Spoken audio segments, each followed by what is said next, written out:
Welcome once again to Lehto's Law. Here's Steve Lehto. I've actually been wondering for the last few days what the FCC does. What are they good at? What does the FCC actually accomplish? What is their mission statement?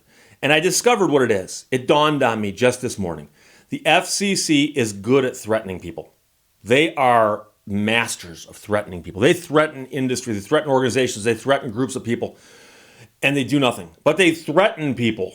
And they do a mighty fine job of threatening people because the threats sound so good. They're meaningless, empty threats, but they make threats. The Federal Communications Commission is great at threatening people. Several people sent me a story from TheVerge.com and said, Steve, check it out. They're threatening people again. The FCC doing what they do best. The FCC threatens to block calls from carriers for letting robocalls run rampant.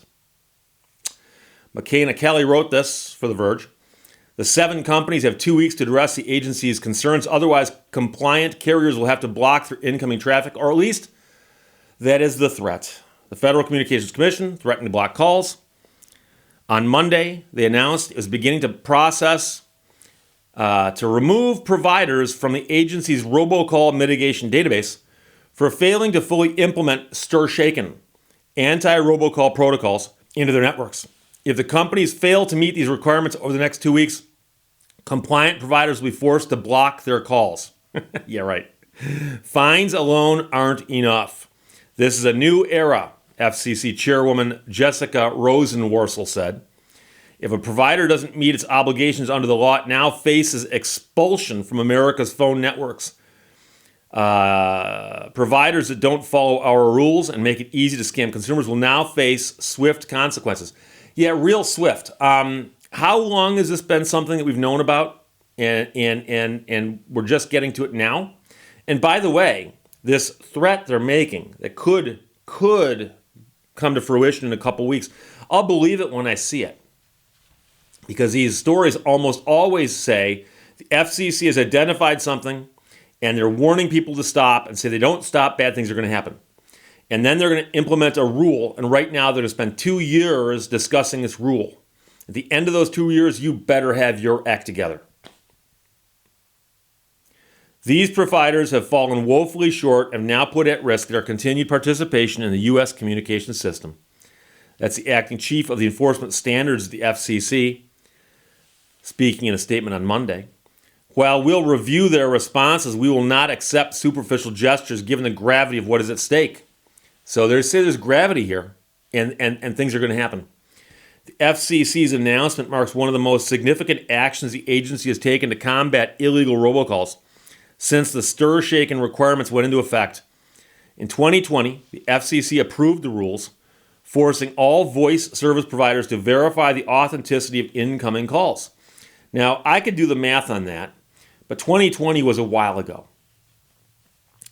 By the FCC's June 2021 deadline, AT&T, T-Mobile, and Verizon had fully implemented the tech. So if you've got a cell phone or a phone with AT&T, T-Mobile, and Verizon, obviously you get no more robocalls. So you have no idea what I'm talking about.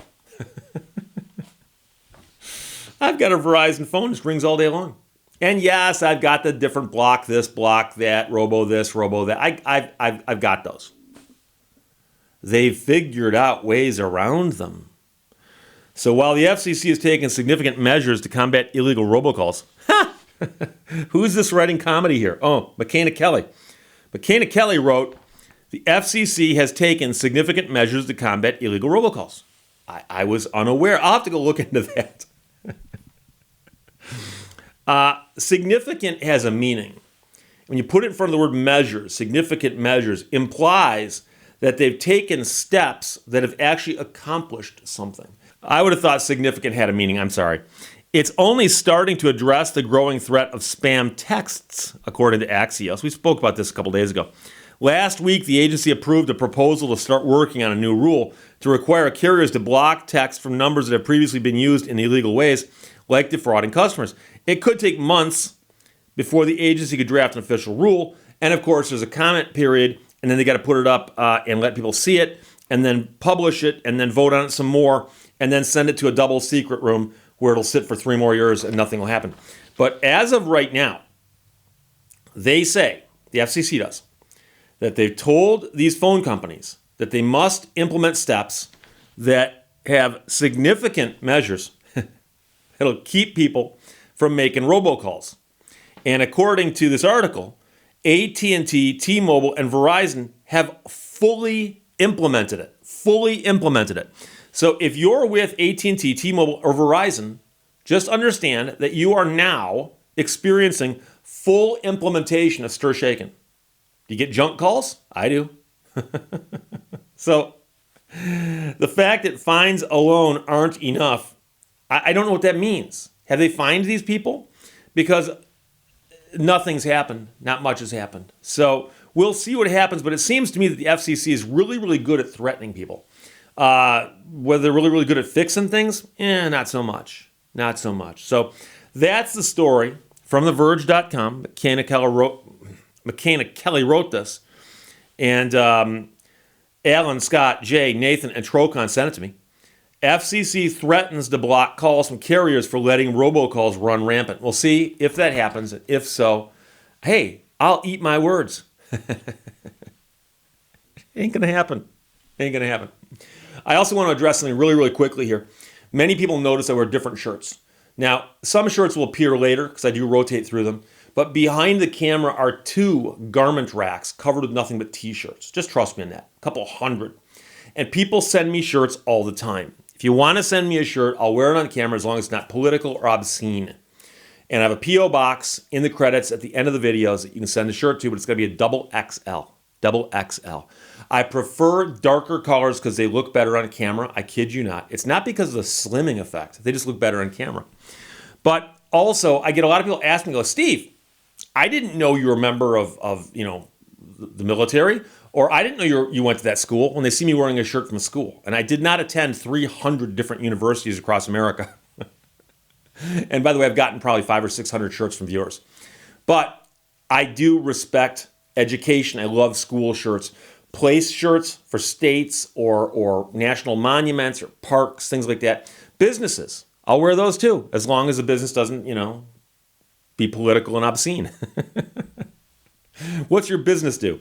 Political obscenity. Oh, that's got to be a growing field. So, out of curiosity, the shirts, many of them were sent in by viewers. Quite a few of them. In fact, this one here in particular was sent in by viewers who spotted that I've got a cavalry saber over here and a cavalry saber over here. And this, of course, is cross cavalry sabers. So that plays into it. But again, double XL, dark colors preferably, but to the P.O. box in the back credits of the videos.